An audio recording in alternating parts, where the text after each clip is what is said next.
Hello friends, कैसे हैं आप लोग। आज हम लोग त्रिकोणमिति पढ़ेंगे। देखिए, त्रिकोणमिति जो शब्द है वो दो ग्रीक शब्दों से मिलकर बना है। किस शब्द से भाई? दो ग्रीक शब्दों से मिलकर बना है। कौन कौन सा? त्रिकोण और मिति। यहाँ हम चाहें तो लिख सकते हैं त्रिकोणमिति। त्रिकोणमिति जो शब्द है दो ग्रीक शब्दों से मिलके बना है। कौन कौन से वो दो ग्रीक शब्द हैं? त्रिकोण, त्रिकोण धन मिति। ये दोनों हमारे कैसे शब्द हैं?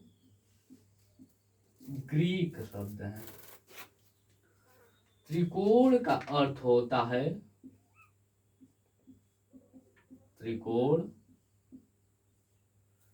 तीन भुजाओं से घिरी हुई आकृति, अर्थात त्रिभुज। अर्थात त्रिभुज। देखिए, तीन कोने हैं इसमें, कार्नर। मिति का अर्थ होता है मापन। मापन। त्रिकोणमिति का अर्थ होता है जिसमें त्रिभुजों का मापन किया जाए, वही हमारी त्रिकोणमिति है। ठीक है। त्रिकोणमिति के लिए सबसे प्रचलित शब्द है, इसमें हम समकोण त्रिभुज की चर्चा करेंगे। समकोण त्रिभुज के क्षेत्रफल को ज्ञात करके उसमें तीनों भुजाओं को ज्ञात करेंगे। जैसे लंब, कर्ण, आधार। लंब, कर्ण, आधार। चलिए देखते हैं हम लोग। ये बात समझ लीजिए, त्रिकोणमिति दो शब्दों से मिलकर बना है, त्रिकोण और मिति। त्रिकोण का अर्थ होता है त्रिभुज, त्रिकोण का अर्थ होता है त्रिभुज, और मिति का अर्थ होता है मापन। जिसमें हम त्रिभुजों का मापन करें वही हमारा क्या होता है? त्रिकोणमिति। सबसे पहले पाइथागोरस साहब ने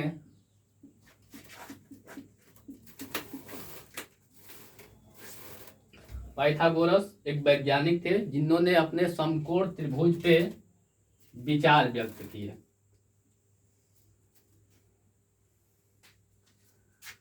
यह जिसमें एक कोण 90 अंश और दो अन्य कोण न्यून कोण होते हैं। 90 अंश की सामने की भुजा को कर्ण कहा जाता है। यदि आप इसको एक एंगल माने तो इसके सामने की भुजा को लंब कहा जाता है। अब बची हुई तीसरी भुजा आपका क्या कहलाती है? आधा। इसी त्रिभुज को, कोण को थोड़ा सा हम घुमा दें, देखिए परिवर्तन हो जाएगा।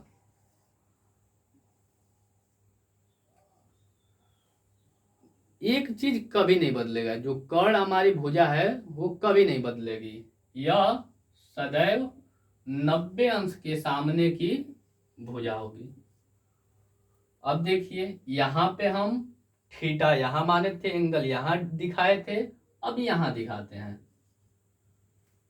कोई यह नहीं अनिवार्य है कि आप थीटा से एंगल को दिखाएं, अल्फा, बीटा, गामा, आपकी इच्छा जिससे आप चाहें आप डिनोट कर सकते हैं। इसके सामने की जो भुजा होगी, अभी बताए कि जो एंगल हम लेंगे उसके सामने की भुजा क्या होती है? लंब होती है। तो देखिए, यहां पर थीटा के सामने की भुजा ए बी है, जबकि यहां थीटा के सामने की भुजा आर टी या टी आर आप कह सकते हैं। यहां ए बी लंब होगा। अब देखिए, आप कर्ण और लंब को पहचान गए, बची हुई तीसरी भुजा आधार होगी।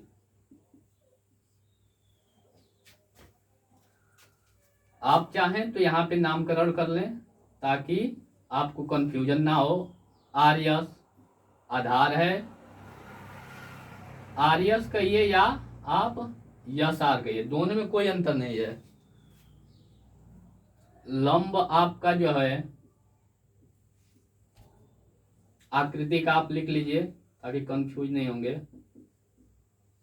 आकृति ये प्रथम है, ये सेकंड है। ये हम प्रथम की चर्चा इसमें करेंगे। लंब जो है टी आर कहिए या आर टी कहिए।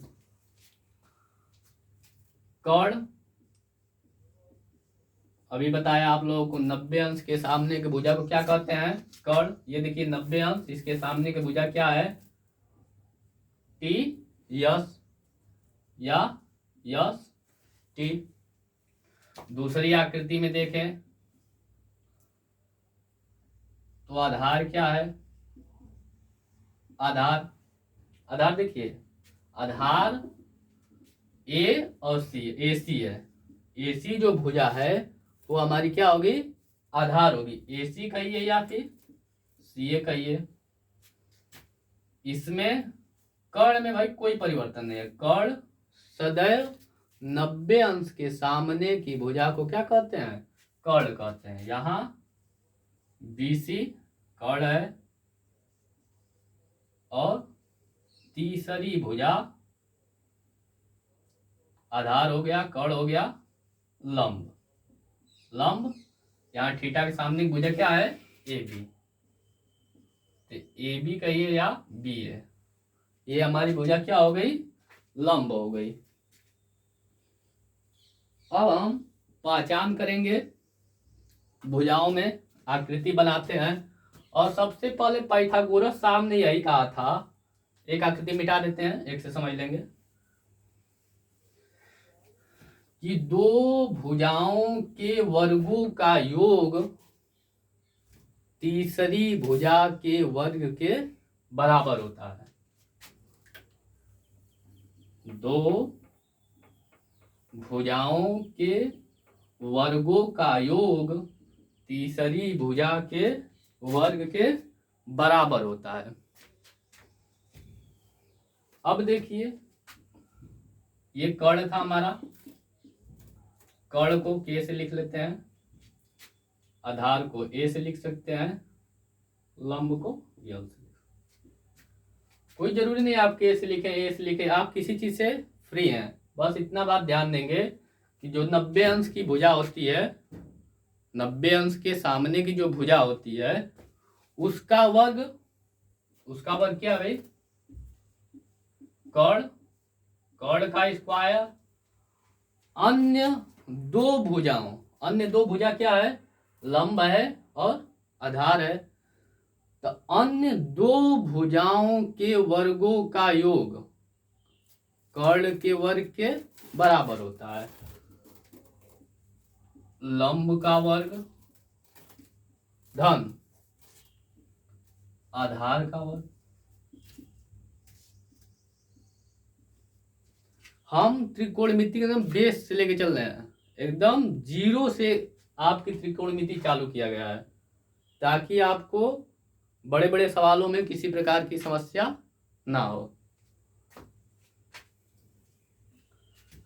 इसको आप ऐसे भी लिख सकते हैं, के का स्क्वायर यल का स्क्वायर। आप भुजाओं के हिसाब से भी लिख सकते हैं, एस का स्क्वायर टी आर का स्क्वायर प्लस आर एस। यही पाइथागोरस प्रमेय है भाई। पाइथागोरस साहब ने यही कहा था कि 90 अंश के सामने की भुजा कर्ण का वर्ग अन्य दो भुजाओं के वर्गों के योग के बराबर होता है। आप चाहे तो स्क्रीनशॉट ले सकते हैं, ले लीजिए।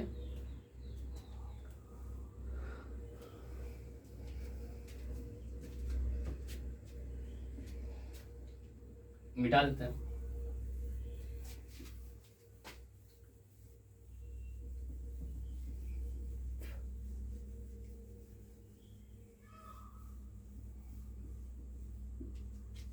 अभी तो हम लोग पहचान सीखें कौन सी भुजा लंब है, कौन आधार है, कौन कड़ है। त्रिकोणमिति 6 अनुपात होते हैं। त्रिकोणमिति के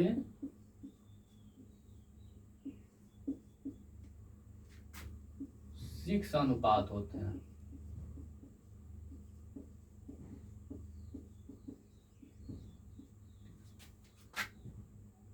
कौन कौन से? साइन, कास, टेन, कोसेक, सेक, काट। नंबरिंग कर लीजिए 1 2 3 4 5 6। यही हमारे त्रिकोणमिति अनुपात कहलाते हैं। साइन, कास, टेन, कोसेक, सेक और काट। देखिए साइन को कभी कभी ज्या भी देता है, ठीक है।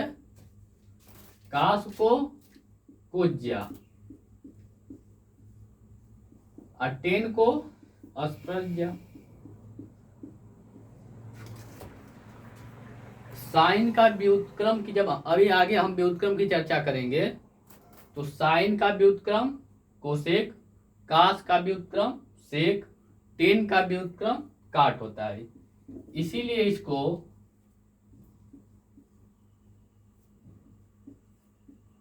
व्युत्क्रम ज्या,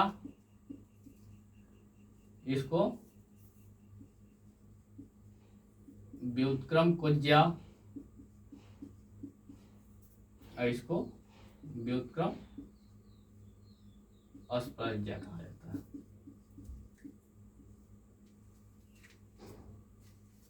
स्क्रीनशॉट आप लोग ले लीजिए।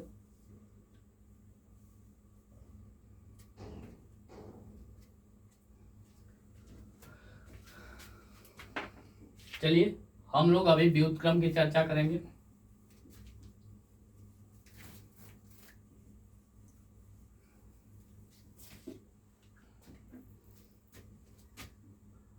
छह अनुपात होते हैं अभी हमने बताया। इसको डिनोट करने के लिए, एंगल को डिनोट करने के लिए आप ए बी सी, अभी बताया अल्फा बीटा गामा सिग्मा कुछ भी ले सकते हैं। हम थीटा लेते हैं, क्या हो जाएगा? कोसेक थीटा, ठीक है। एक बात आप विशेष ध्यान देंगे, यहाँ पे जो एंगल रहेगा वही एंगल यहाँ भी होना चाहिए। ये नहीं कि आप यहाँ से ए से दिखा दे, यहाँ से बी दिखा दें तो गलत हो जाएगा। और इसका व्युत्क्रम क्या होगा? कोसेक का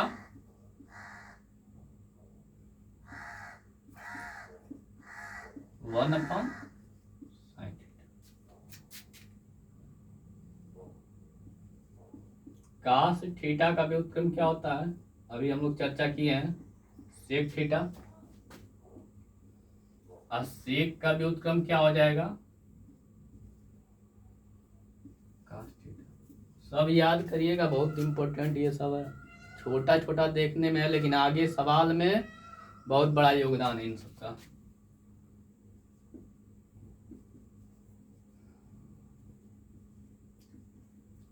टेन थीटा का व्युत्क्रम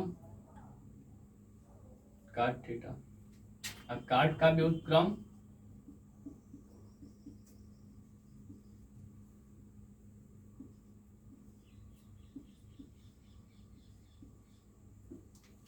स्क्रीनशॉट आप लोग ले लीजिए।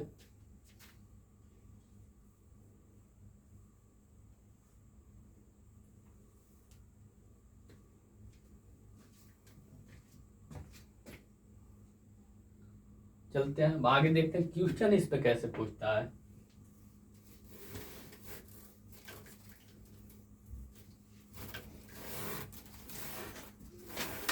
जैसे एक आकृति बना दिया,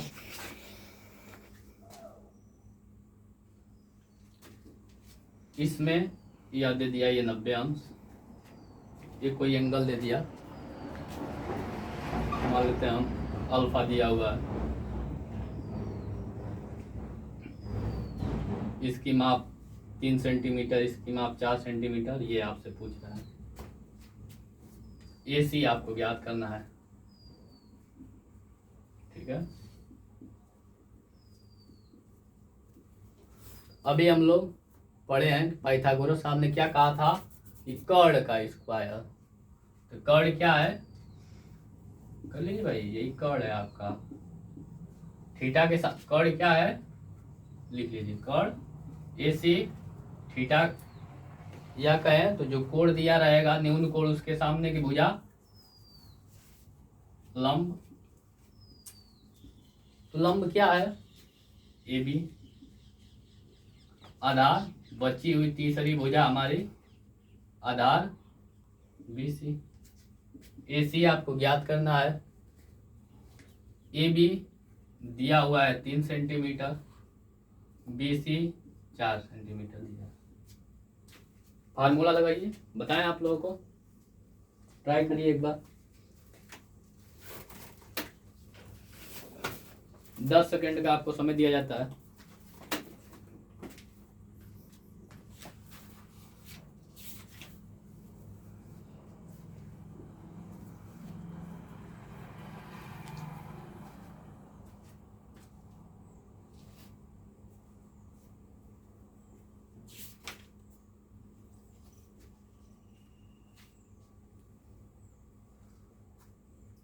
चलिए,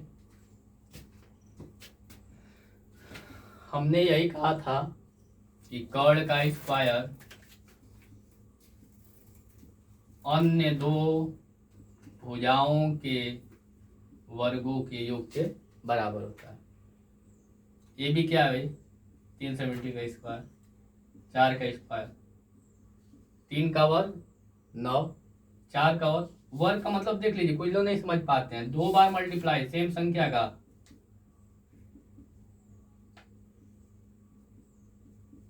दोनों को ऐड कर दीजिए 25, AC का स्क्वायर, AC का स्क्वायर। अब इसका आप वर्गमूल निकाल लीजिए, अब आप वर्गमूल इसका निकाल लीजिए। देखिए ये देखिए, ये AC का मान निकालेंगे तो ये स्क्वायर रूट ऑफ 25, 25 का आप निकालेंगे, 25 का निकालेंगे, कैसे निकालते हैं, पेयर में कर लीजिए, और 2 में से वर्गमूल है चूंकि, तो 2 में से 1 लिया जाएगा, तो 5 सेंटीमीटर, 5 सेंटीमीटर। अब आप चाहें तो अपने उत्तर की जांच भी कर सकते हैं। सबसे पहले इतना स्क्रीनशॉट ले लीजिए आप लोग, हो गया, 5 आ गया। चलिए अब देखते हैं हम लोग, पाइथागोरस साहब बस ऐसे ही कह दिए कि वास्तव में इनकी बातें सत्य थी। 5 आया अभी, 5 सेंटीमीटर आया। चलिए देखते हैं, कर्ण का स्क्वायर हम नहीं लिखेंगे, कर्ण का स्क्वायर, लंब का स्क्वायर, आधार का स्क्वायर करिए। 5 का वर्ग 25, 3 का वर्ग 9, 4 का वर्ग 16, ऐड कर लीजिए, दोनों लेफ्ट हैंड साइड और हमारा राइट हैंड साइड आगे। इस तरह हम देखते हैं कि पाइथागोरस साहब ने जो अपना प्रमेय दिया था भुजाओं के अनुपात को, वो क्या है, यहाँ पे सही है, दोनों हमारा जो भुजाएं हैं वो इक्वल आते हैं।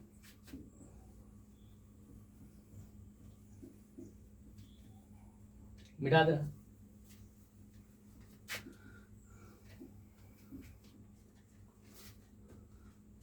देखिए इसमें बस 3 क्वेश्चन आते हैं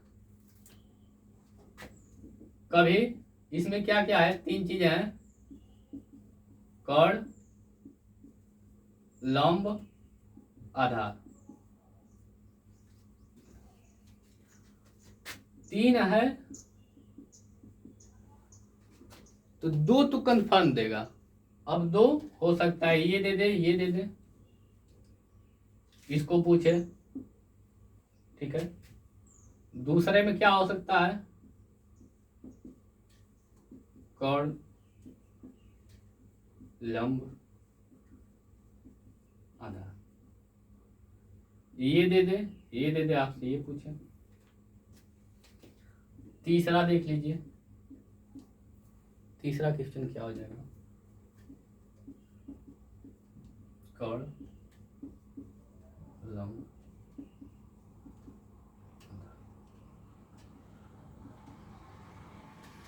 इन दोनों को दे दे आपसे, हम पूछे, आप तरीका वही लगाएंगे,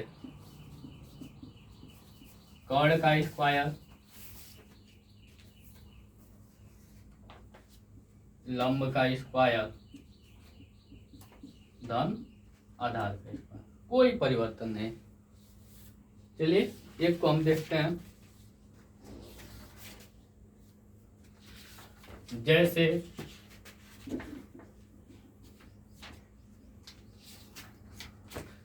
कर्ण 10 सेंटीमीटर,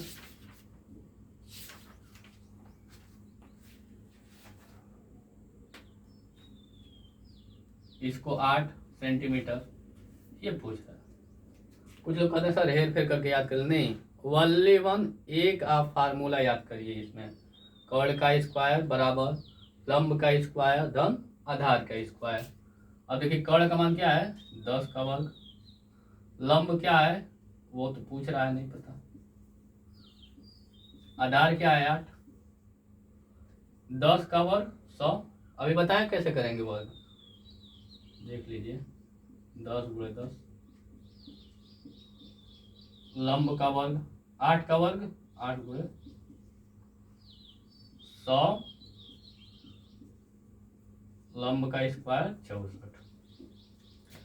अब देखिए यहाँ से थोड़ा सा बस विशेष ध्यान देंगे, जिसको स्थान परिवर्तन करते हैं उसका चिन्ह बदल जाता है। फिर से एक बार, जिसका स्थान हम परिवर्तन करेंगे उसका चिन्ह बदल जाता है।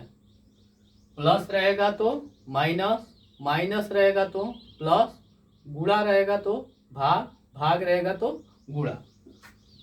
विशेषता यहाँ हम प्लस और माइनस ही पढ़ेंगे। अब देखिए,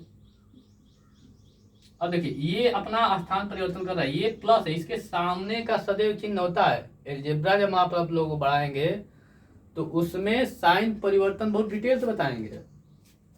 अब देखिए यहाँ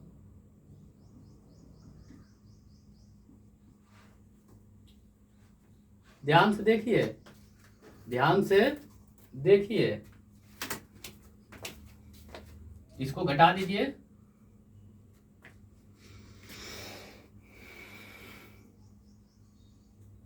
अब देखिए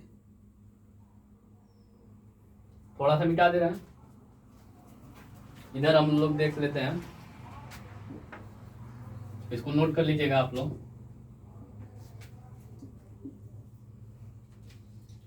लंब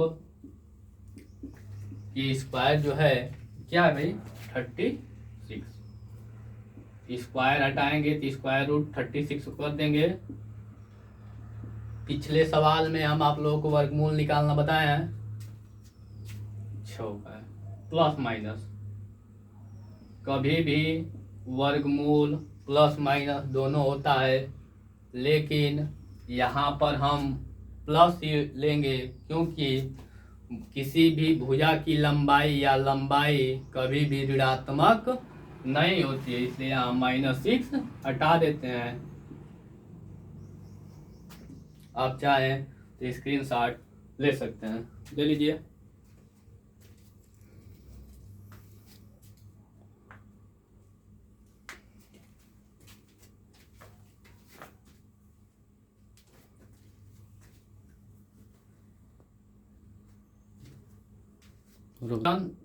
इसी बेस पे हम आप लोगों के लिए होमवर्क के तौर पे देते हैं, अगले वीडियो में आप लोग इस क्वेश्चन का हमें आंसर बताएंगे।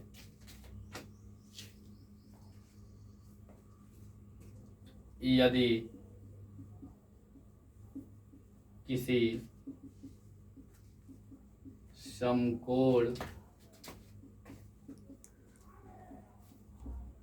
त्रिभुज में बी समकोण है, बी समकोण है, A B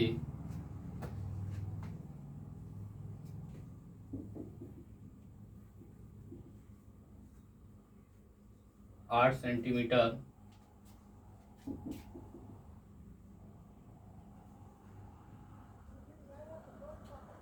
A C 10 centimetre, तो आप बी सी का मान ज्ञात कीजिए।